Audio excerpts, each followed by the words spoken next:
Welcome to the Hope Sports Podcast, where we believe the best way for you to unlock your full potential is by living into your purpose. We believe discovering your purpose is the only way for you to live a meaningful life. I'm your host, Olympic gold medalist Laura Wilkinson. Each week, I have the privilege of connecting with a different elite athlete to discuss how they win big in and out of their sport. We want you to compete better and live into your purpose, so stick around to hear about an amazing opportunity that we have for you. But first, let's dig into today's episode. This week, we have such a treat as legendary fighter Frank Shamrock joins us. His story is so unique. A childhood that left him a ward of the state, a stint in prison, being dropped into an intense fighting club just 48 hours after being released from prison, and the transition out of an amazing career that left him asking some really hard questions. He's such an animated storyteller, and I can't wait for you to hear from him today. So let's dive on in. The man, the myth, the legend, Frank Shamrock. I'm so excited. You are finally on. After trying for 3 times, you're finally on the Hope Sports Podcast. Welcome. Oh, thank you. I apologize. 3 times a charm, but I'm happy to be here. Well, let's just kind of get right to it. I know your background is a little bit different than some of the other athletes we'd talked to. I'd love to hear kind of how you got involved in your sport, a little bit of your background, maybe how you met Bob and your family and all that good stuff. Just kick us off right. For sure. Yeah, I think, definitely mine is an untraditional path and a very different one. But I became a ward of the state when I was 12 years old, actually 11, 12 years old. And I left my home. And I went from foster home to group home and really traveled the state system because I no longer had parents. The state of California was my parents. And then, I just learned about all kinds of things like getting in trouble and being a knucklehead, which eventually ended me up in prison. I went to prison when I was 18. Oh, Got out when I was 21 years old. And I woke up in prison. I was like, I've just messed my whole life up. And I didn't realize I was, committing crimes to just change my environment. And I was doing a bunch of, dumb social activities that were just completely disconnected from what I was hoping to achieve, which was to be a champion athlete and be successful. And so when I woke up in prison and decided I was going to change my life, I decided that I was going to get an education. So I went to college and prison. That was unique. And then I started lifting weights. And at the time, my group home father, Bob Shamrock, had, stayed with me as a coach and stayed with me as a mentor and came and visited me in prison and, gave me the big dad talk about sports and commitment, what you could do with your body. And he gave me these talks for years and years and years when I was, in his group home. I think I went there when I was 13. And so he was with me for, all those years, kind of giving me advice. And I finally decided to take it. And when I got out, he's like, there's a couple of great options. You can make all this money with your body and through athleticism. I was like, all right, what do we got? And he's like, we got this wrestling thing called, at the time, I think it was called the submission wrestling or something. And he presented it as this kind of martial art, athletic sports endeavor. And I was like, this sounds amazing. He didn't really explain the cage fighting part and all the other stuff that was going on. And, minor detail. The important stuff now as you look back. But, and it was just the time where I could focus my mind. I built up my body and I went for it. It was the first time. I didn't realize this is what you do in sports. You get on, you prepare, you go do the thing. And I just kind of accidentally became a professional martial artist. And then it turned my whole life around and consumed the rest of my life. For 16 years, I taught and trained and fought and started a league and then put it to television. And then I sold the league and then I retired. And so now I'm in this post-retirement stage where we joke. I just go around and try to help people and do crazy things and I don't know, make the world a better place. Wear a cape and save the world. I love it. Yeah. I don't actually have a cape, though, because there's some danger with wearing that thing on your neck. So. Oh, true. I think I saw that in The Incredibles. Yes, she mentions that in there. So that's a good note. Yes. Well, so had you not done any sports at all before you went into prison? Because you said something about being a champion athlete. Yeah. Was that in your mind somehow already? It was in my mind because when I was a kid, we didn't have a TV in our house. And my stepdad, Joe, was a very strict ex-military guy. And he ran a appliance business, Joe's Appliance Service. Spent all day on his feet. The only time I got to watch TV was when Joe watched boxing. and I massaged his feet. So Oh. my first like television was memories where this, the boxer winning and being a champion and giving the speech and doing the thing, and I'd be massaging. I was like, I'm going to be that guy. that guy's got it going on. So it was always a dream of mine. But the reason I got taken from my home was I was in this home of abuse, like emotional, physical, psychological, and it was affecting me emotionally. I was really smart and engaged, I had all these positive assets, but I was living in a very negative social environment. And so the result was I would just fall apart emotionally, or I'd act out, or I'd do just crazy things because I felt terrible inside, and I didn't understand why. It wasn't until I really got in trouble and I started seeing all these doctors and actually bad kids and telling them what I was doing. They're like, man, you can't, like, that's not right. I was like, what? The bad kids are saying it's not right. I was like, we got to get out of here. So it just became this progressive thing. But I was always super athletic.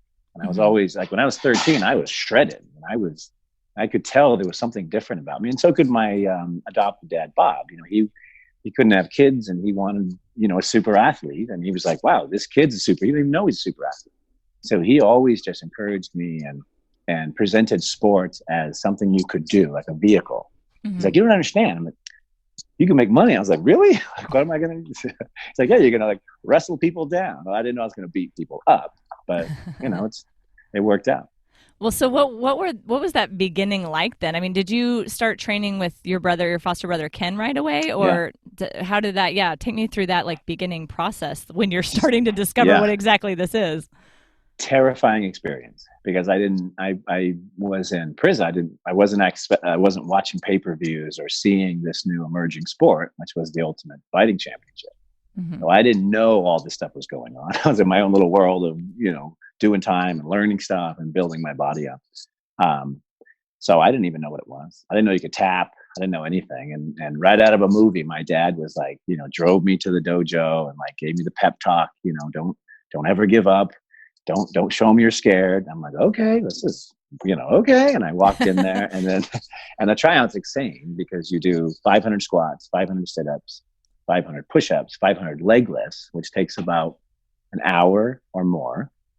Wow. And then you fight a professional fighter for 20 minutes.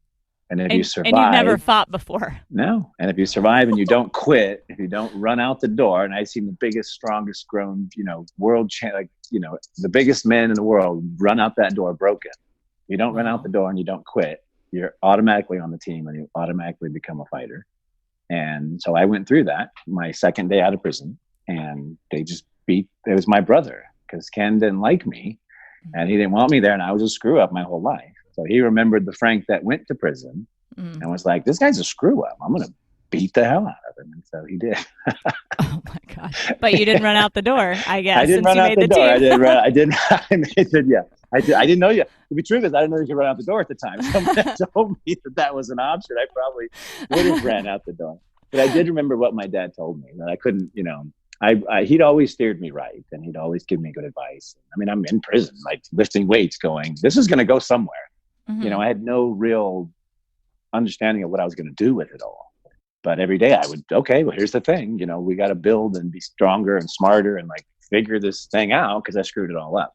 Right. And it just happened to be fighting, and it happened to be a young emerging sport where you could figure it out. And I was the super nerd that figured it all out. That's a good combination. Super athlete and meet super nerd. I see you really do need a cape, even though it might not be safe during your saving the world ventures. Well, what was that first fight? I think, was it in Tokyo, Japan? Your very first professional fight? What was that experience like? Just absolutely terrifying. Like, I mean, the training and the fighting, all that stuff was really terrifying. But traveling to another country, and I lived in the Japanese dojo for 2 months to finish my training before I fought. Wow. So I went from, Folsom prison to 6 months of intense training to then flying to Japan and living in a tin shack in the middle of an agricultural field, and then training every single day. And then I fought. And so I was just completely terrified, because there was all these extremes of social isolation and violence. And like, it was all new to me. It was like, in prison's hard, but you just walk around all tough and everyone's scared of you. But this was a real world where everything was dangerous. And like, we were really beating each other up, and it was really scary. So by the time I got there, I was just, I was so focused because I was so terrified. And then I was so blessed because, like, a couple of the senior fighters became my teachers. And they were like, whoa, I had no idea how to strike. People would just blast me in the face, and I'd be like, oh, it's terrible. Because I didn't grow up doing all that stuff. I didn't grow up in sports. And I got kicked out in the first week. I never made it past 1 week of any sport because I'd have some emotional breakdown. They'd be like, listen, man, you can't do that stuff. And I'd be like, okay. And they'd send me away. So I just never made it. But this was a type of sport where you could put all your emotion, and it's all about, you surviving. And it was the first time where I felt like I was in total, control of the thing. And the harder I trained, the more I learned, the more I focused, and the more I could, compartmentalize what was happening, the more successful I'd be. But it was just terribly terrifying. And then I could hear my first fight was Boss Rutan, and I could hear him kicking the pads in the room next door. And it sounded like he was chopping the building down. He was like, "Grah!" And all I could and my Japanese coaches were like, don't let him kick you. He'll hurt you. And I was like, okay. And they were showing me how to block and do all this stuff. And so all I could think of, and he's going, "Gaw, gaw." And all I could think of, he's going to kill me. And then I went out and fought. And, by the grace of God, I was so scared that I just did everything I remembered. And I just did drill after drill after move after, and I just never stopped moving. Man. And then the fight ended, and it felt like 10 minutes felt like a minute. And then I was walking around. I was so tired, and I was so like, what happened? And he broke my nose, and he, damaged me a little bit. And so I could tell, I thought for certain I'd lost. And then they announced me as the winner, and instantly I was famous in Japan, like overnight. I was just like a rock star. That is crazy. Oh my goodness. That is, did it ever get less scary? I mean, I have to tell you, it's kind of nice to hear somebody who is such a legendary fighter as yourself that you were scared at least at one point like that. Because so many people face fear and they're like, oh, I wish I was fearless. But everybody starts at the beginning and everybody gets scared, right? Scared. It's real. Everybody's scared. It gets less scary just because you get used to it. You get more tools, you get the stuff. And I, looking back, I was scared because I didn't really know how to fight. I'd learned a bunch of stuff, and I've been beaten up a bunch of times, but I'd never applied it. Like I never did the thing. And so it wasn't until I did the thing, like it wasn't until I won. I was like, oh, wow. Like, hey, I'm hurt, but I'm like, I'm okay. Like I thought I was going to die. I'm actually okay. And I won. And I was like, maybe I could do this. Until that point, it was a complete crapshoot. Like I was just showing up and trying, doing what my dad told me. Mm-hmm. But until I won, everyone was like, who knows what's going to happen? Because who knows? Like the first time you get hit, the first time you get blasted, some people run out the door, some people crumble, some people cry, sure, some people quit, and some people keep fighting. And I kept fighting. Oh, I love it. Well, this is a good lead in. I know some people said that before you were to fight Kevin Jackson, the Olympic gold medalist, an undefeated UFC middleweight fighter, before you fought him, you said you were going to arm bar him. And then you did it in like 16 seconds. Did you just get to know your opponents so well that you knew beforehand what you were going to do and how to beat them? Totally, yeah. Yeah, and I was studying more than fighting. I was studying biomechanics, and I was studying fighting systems and their structures and their lineage. And then, to me, it was pretty simple. I was like, well, I'm going to fight the best wrestler that's ever lived for like a decade, who's like destroyed all my colleagues. I was like, how am I going to solve that? And I looked up his record, and there was only a few guys that had ever even scored on him or beaten him. And one of them just happened to live 20 miles from me.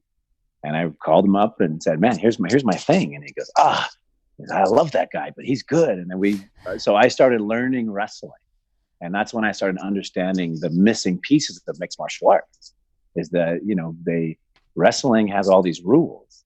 Mm-hmm. And so the rules dictate the style because that's how everyone trained. You can't tell a wrestler, we'll just ignore the rules because that's how you can't ignore the rules. That's how they're trained. Right. So I started learning what everyone's systems were before everyone had a complete system because I was the first guy with a complete system. So I started figuring out that, wait a minute, these are the rules. I need to develop a mechanic to defeat these rules. And then, and that's when I was also started to really work on my visualizations. and really started, creating things in my mind because I believed them and they were coming true, but nobody had practiced or solved it yet. So I started falling asleep, having, doing meditations and visualizations. And then I'd go into this crazy dream-like state and I'd be training in my dreams. And then the training would just continue on. And in those dreams, I'd be able to disassociate myself and look at myself doing the techniques and look at the other structures and then make like weird comments to myself. And then I would retain them when I woke up. And so I'd wake up with these visions and these theories, and I'd go in the gym and they'd come true. So I'd be like, team, come here. And they'd be like, man, you're crazy. And then it wasn't until I beat Kevin Jackson, because I told everyone that I had a dream about it. I was like, guys, this is exactly what's going to happen. I even told the press in Japan, I said, wrestlers need a lesson in submission, and I'm the man to teach them. And they were like, whoa, Japanese, oh, did he say that? Oh. So when it came true, they were like, whoa. Wow. But I dreamt it. I saw it. I dreamt. I even told my coach, and he goes, "No, don't focus on stuff like that, because that's not like that. You got to win the fight." And I go, "I know, but there's holes in the world." And I brought my wrestling coach, and I showed him, and he goes, "Oh, okay." He goes, "All right, we'll do it, but be ready, be ready, be ready." And so once that dream came true, and once I did that, and every time I said, "Listen, I have a dream," they're like, "Okay, what are we doing? What are we doing? How do we train?" That's really cool. That is really, my coach is actually like that. He'll go home sometimes and dream of different techniques and then try them out on us the next day, and it works. It's really cool to hear somebody else say that, because I always thought he was crazy, but then it always worked. So there you go. You guys share a lot in common. That's pretty cool. Yeah, and I see it in entrepreneurism. People just, because your mind keeps constantly creating with your body or with your thing or with whatever it is. So even when you're walking, running, disassociate, doing something, your brain's still going, yeah, but what about that thing? And connecting pieces for you. Yeah, I like that. The mind's amazing. That's so cool. Well, what would you say was the lowest point in your career? And was there someone that helped you or supported you through that time or got you through it, or were you kind of all alone? The lowest point for me was actually the end of it. Just because I wasn't ready yet. I thought I was going to keep going. I thought, there was so much more to achieve. And as a businessman, everything in my world was, it looked like it was going to keep going. And then I just, I was like, body just fell apart. And so that I wasn't prepared for. I wasn't prepared for the afterlife. That's actually how I got into the whole sports world, is I was, looking for purpose and trying to figure out what I was supposed to be doing. Because the hard part for me was I consider myself a very spiritual person, but all the things that I dreamt of, all the things that were on the list had come true. And yet I was still empty. I was still, without purpose. And so I was like, well, this is terrible. This is like the worst thing ever. At the top of the mountain, there's nothing left. And so I walked back down it and I went, wait a minute, maybe there's a different component that I need in my life. And that's how I got into the Hope Sports world, and I got into a little more service, and I started using my value to help things. And that's when I started, wow, the impact was so much better and the value was so much better. And then also, the hardest thing for me is I didn't have the social tools. I was a killing machine / super athlete, mad scientist guy. I didn't have the social stuff necessary to maintain long-term relationships, to keep doing all these things, because I was so focused, and it was so necessary to be so focused that, I neglected all the other stuff. So just becoming a normal person was the hardest part of my ending and beginning, because I look at someone, I'm like, this is how I would kill them in 30 seconds. Because that's how my body works and my brain, and that's how I trained for 16 years. So it's organic. I'm like, scan, zoop, all right. And it's just now an afterthought, but it's still, my brain still does it. Yeah. Well, I want to get back to the purpose and the Hope Sports, but walk us through how it did end unexpectedly. Yeah.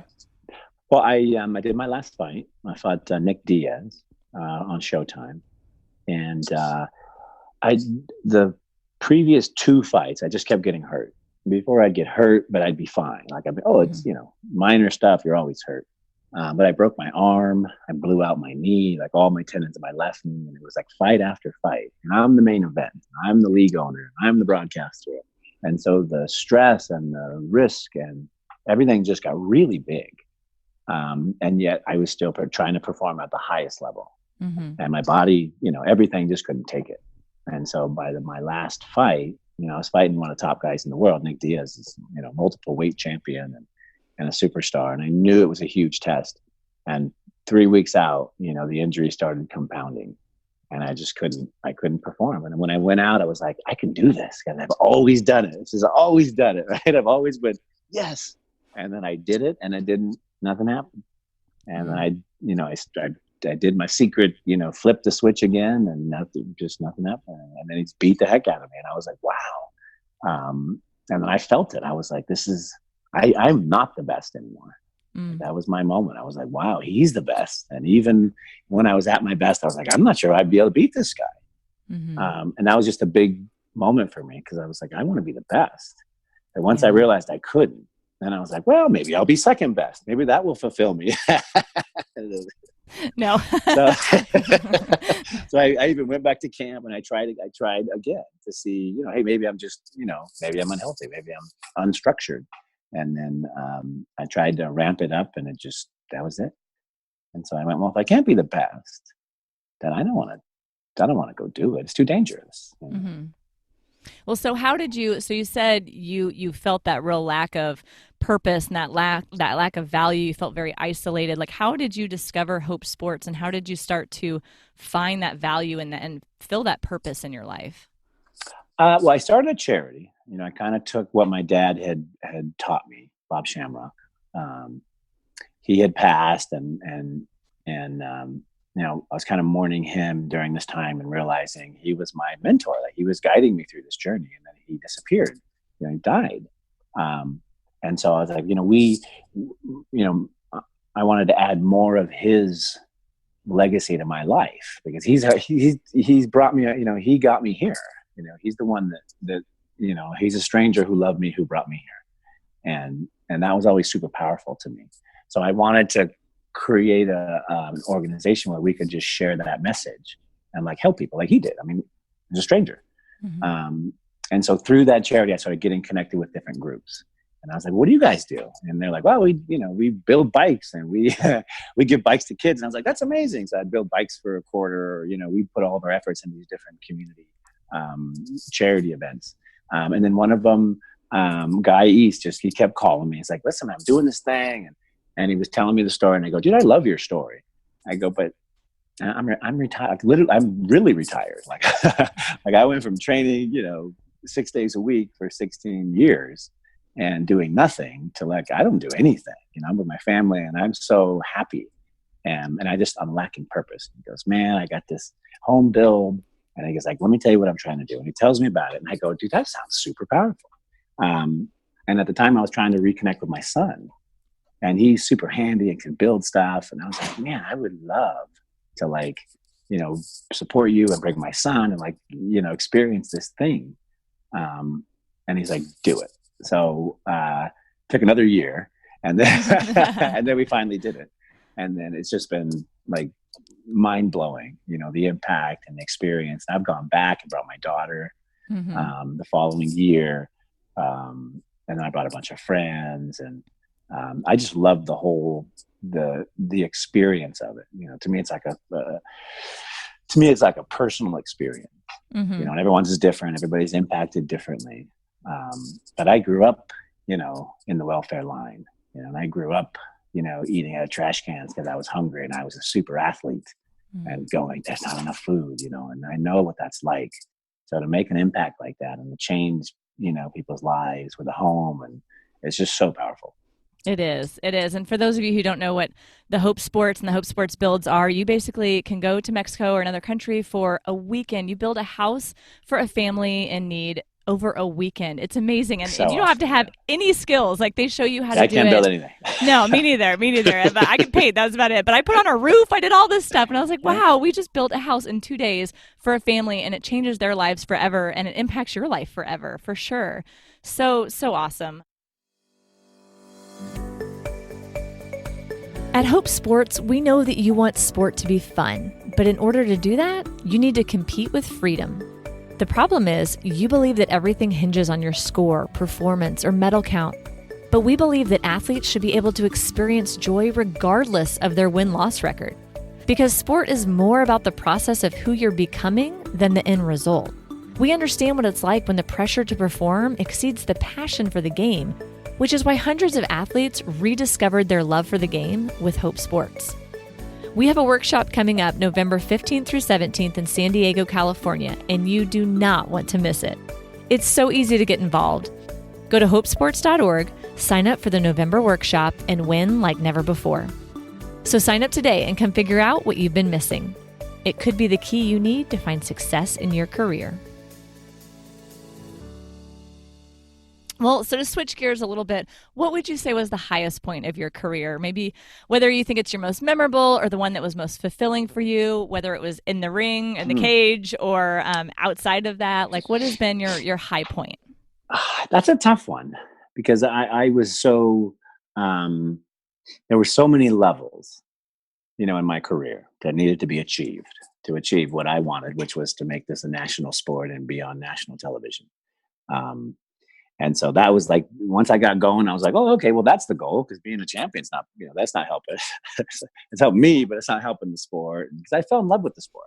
Mm-hmm. To me, it was so valuable, this martial arts experience and what it had done for me personally. Mm-hmm. So I was like, listen, man, everybody should be doing like, this is super valuable. So with that, there was so many different levels, but I would say the Kevin Jackson fight was the first real super level where I was like, wow, like, I'm a monster. And then in a good way, right? In a good way. I was like, wow, because I dreamt it all. And then the other thing too, which is difficult for people to understand, is I didn't really want to hurt people.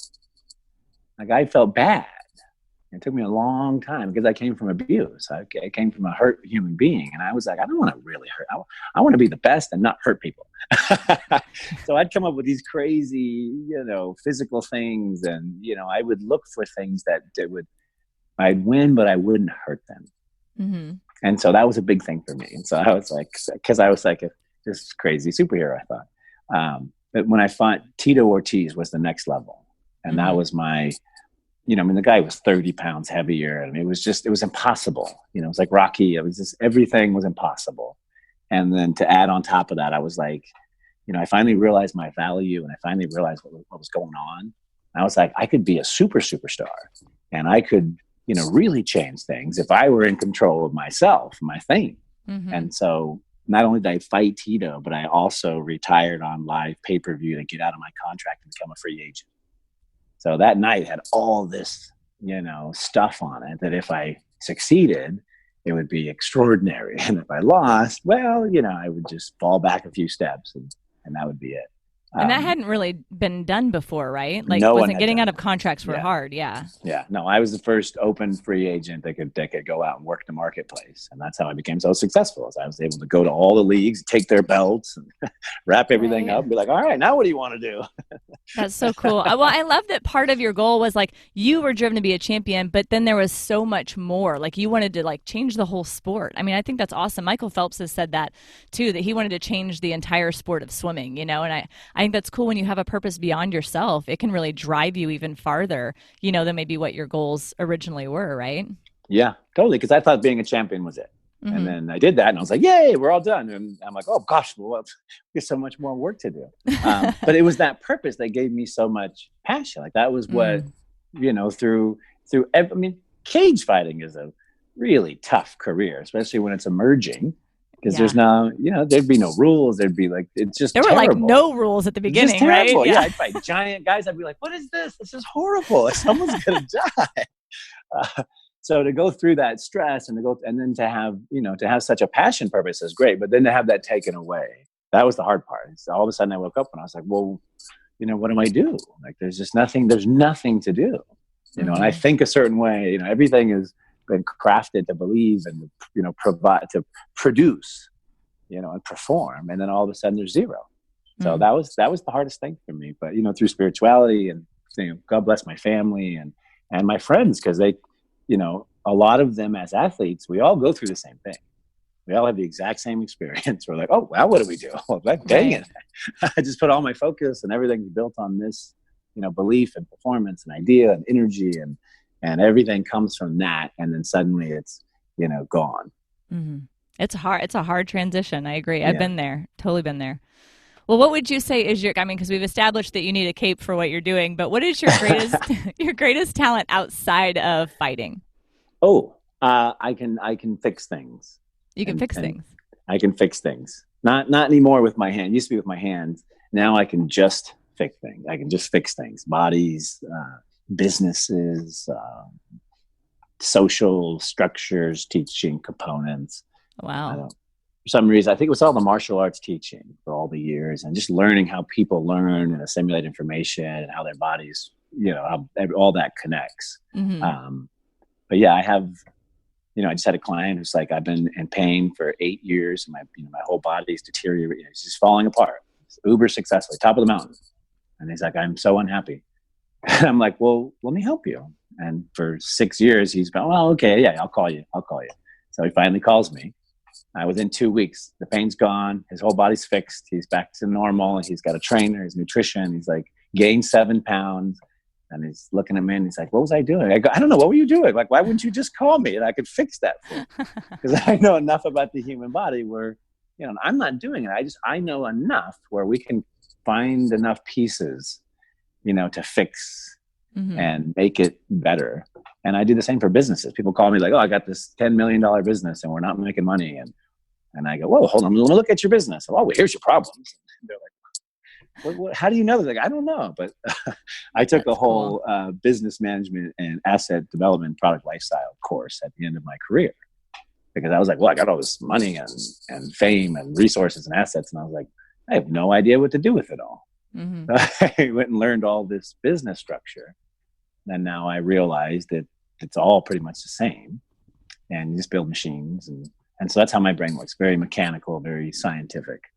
That's cool. I love it. Well, I saw a TED Talk that you did on fear, and it was awesome. I don't know if you remember doing that. It was really, really good. What would you say? I mean, we've talked a little bit about being afraid of like starting fighting and stuff, but what would you say has been your biggest fear or insecurity, and how did you overcome it? Because that was really terrifying. I think my biggest insecurity is that, I won't be loved. Someone won't love me. I think a lot of people that grow up in traumatic childhoods or abusive childhoods and stuff feel that way, or abandoned childhoods, or so that's like my biggest thing, and that manifests itself in all kinds of crazy ways. But what I found is if you step away from fear, you are not moving forward. That's just how it works. And people that want to achieve stuff, they step into the fear and they figure it out. This is just that, the fear is just because you don't know it. That's it. But the minute you know it, you're good and everything relaxes and you can do it.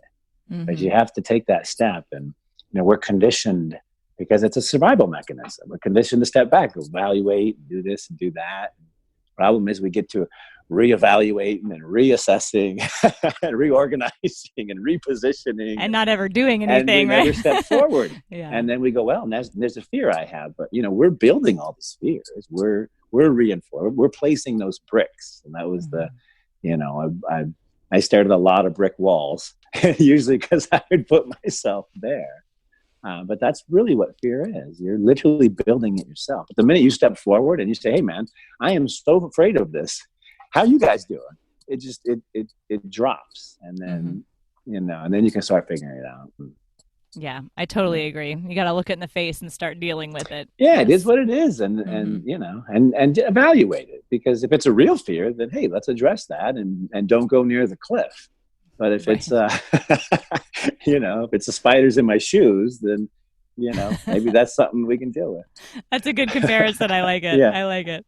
Well, what advice would you give to an up and coming athlete? Man, track everything. Like, you are a machine.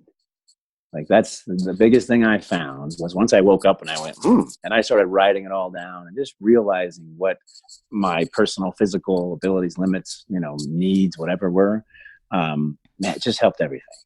Like what all would you write down? Anything. I feel like this today. My workout was great. I did this amount of reps, this amount of things. I did this, I did that. I'm not sure about this theory. I wonder about the structure of this. Study the biomechanics of this rotation. Draw a crazy picture. What most people don't realize, and it works for everything, is when you're doing that, you're programming your brain. You're creating all these both connective tissues and theories, and you're taking that physical application and you're making it into a mental thing. And when you tie those two together, then you can relax at some point and just see all those mechanics in your brain. That's where the visualization has power.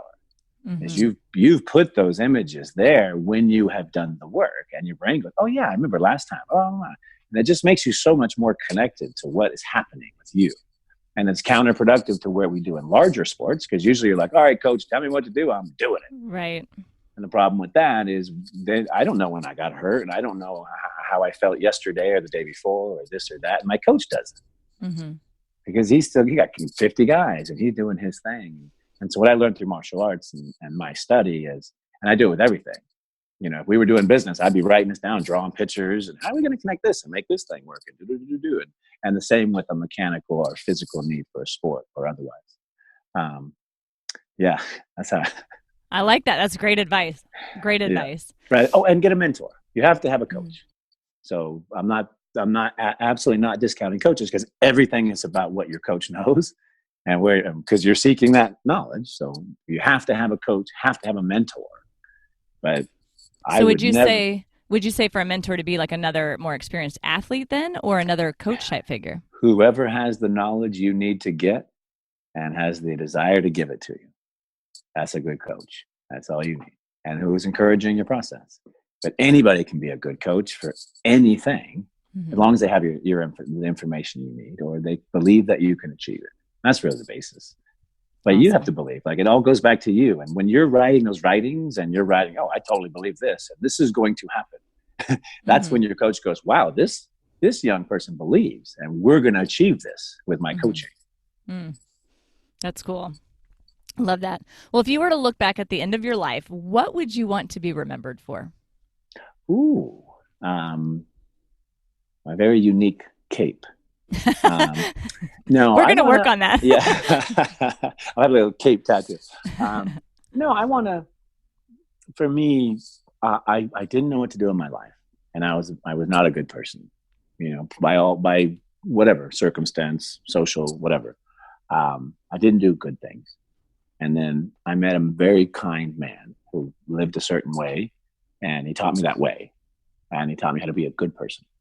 And so at the end of my life, I hope to emulate what he did for me, and have people remember me for what he did for me. Because, he took the time for a total stranger who was a total knucklehead and a total troublemaker, and completely invested himself in me and changed my entire life and the lives now thousands and literally millions of people because of his action. That's beautiful. I love it. Well, you wear like a bunch of hats along with your cape. So what all are you doing now outside of the cage? Well, we still do the charity stuff, and that's mainly consists of scholarships and events, and so we give at-risk youth scholarships that are in trouble in the community, especially martial arts scholarships. It's kind of like the journey I went on. And then we do a home build as well. And that's wherever we're putting together the next one in the Innu Nation in Newfoundland for the indigenous population. We're going to rebuild them a home and bring a family back into the community that's been displaced.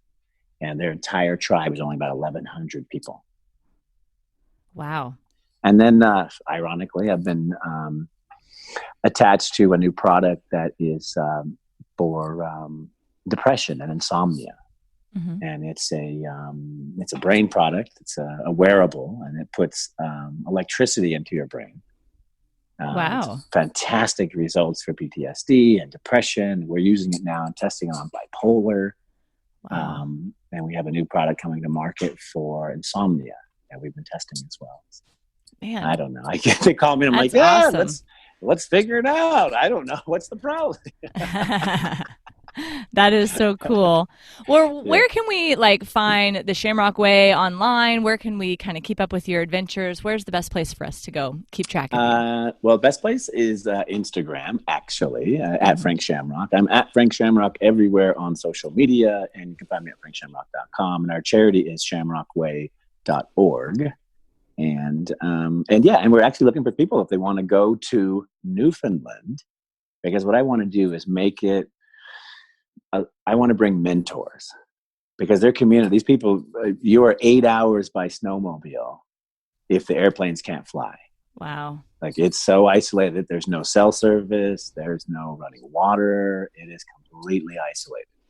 And they're living in houses, but it is rugged. Wow. So I want to bring people that can come in and teach about cooking and teach about lifestyle, because they've never, if they what they know is on YouTube, that's it. That's crazy. Yeah. Well, you've shared a ton of wisdom with us today. Is there anything that we have not covered that you want to talk about? Any other wisdom bombs, truth bombs you want to drop for us today? Oh, no, but I would and should say, because I really believe in martial arts. If you're not training in some type of martial art, or if you haven't trained in it, I just highly recommend it. It's like a lifestyle, enhancement, personal development thing, because everybody there is on a mission, a journey, a developmental thing to figure out their thing. Mm-hmm. And the people you meet are just so, focused and so earnest, and the desire to, I think, achieve those goals, like a black belt, to be recognized for that in your little community, I think is so powerful for a person. Mm-hmm. And that, and the fact that walking down the street and realizing that nobody can kick your butt and you're just fine is very powerful and worthwhile feeling for anybody. So I just recommend, if you haven't experienced it, give it a try. That is cool. I think I may have to go sign up for a class right now. Yeah. It just, because that sounds like a great feeling. You're like, yeah, I feel good. I'm good today. I love it. I love it. Well, Frank, thank you so much for taking the time to share so much of your heart with us and just being so vulnerable and open with us. Really appreciate it. Well, my pleasure. Wow, Frank is just so much fun. I could have talked to him all day. He truly deserves that superhero cape tattoo he talked about. I just love his honesty too, that he was absolutely terrified to get into the ring and fight. I guess I always wondered if these fighters had some kind of inhuman ability to turn off fear. But I love how he talks about actually stepping into his fear and realizing that he was going to be okay. And I love that he shared about being such a student of the mechanics of his career, always analyzing opponents and strategizing. Those skills have translated so well into his retirement, where he's analyzing situations and solving problems for people. It's amazing. Well, if you love cool runnings, then you'll want to be sure to tune in next week when we have Jamaican bobsledder Winston Watts joining us on the show. Winston is a 5-time Olympian, and he shares his journey as a Jamaican going to the Winter Olympics. I'm your host, Laura Wilkinson. Thanks for listening. This podcast is produced by Evo Terra and Simpler Media. For more information on Hope Sports and to access the complete archives, please visit hopesports.org.